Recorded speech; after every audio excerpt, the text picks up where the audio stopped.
Welcome to my mini vlog. First of all అందరికి happy Vinayaka Chavithi. Just ఇప్పుడే head bath చేసా, hair ఇంకా dry అవ్వలేదు, అందుకే పిచ్చిలా ఉన్నాను గైస్. సో ఈ రోజు వినాయక చవితి కాబట్టి మా మమ్మీ డాడీ పూజకి అన్ని రెడీ చేస్తున్నారు. సో దానికంటే ముందు మా డాడీ పట్టికి బెల్లం కడుతున్నారు హౌస్ ముందు. మా హౌస్ క్లీన్ చేసిన తర్వాత ముందు అన్ని చేంజ్ చేసి కొత్తవి కడుతున్నారు. అండ్ వినాయక చవితికి మోస్ట్ ఇంపార్టెంట్ పాలి కదా, సో మా డాడీ అన్ని ప్రిపేర్ చేస్తున్నారు. చాలా బ్యూటిఫుల్ గా రెడీ చేశారు కదా గైస్. ఆ ఫ్రూట్స్ అన్ని నేనే తింటా.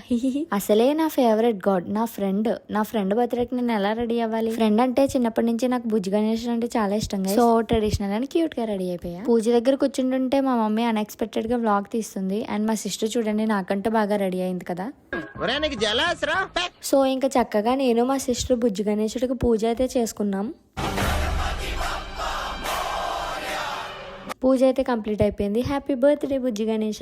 సో పూజ అయిపోయిన తర్వాత నేను, మా సిస్టర్, మా అన్నయ్య, వాళ్ళ అమ్మాయి శాన్విత ఆల్రెడీ మీకు తెలుసు కదా, మేము టెంపుల్ కి వెళ్తుంటే వస్తా అన్నది. సో మా స్ట్రీట్ లో ఉన్న వినాయకుడు టెంపుల్ కి అయితే వెళ్ళాం. ఇంకా హ్యాపీగా వినాయకుడు దర్శనం చేసుకుని ఇంటికి అయితే వెళ్తున్నాం. చూడండి గైస్ ఎలా నవ్వుతుందో అల్లరి పిల్ల. Okay guys, see you the next video. Please do subscribe. By.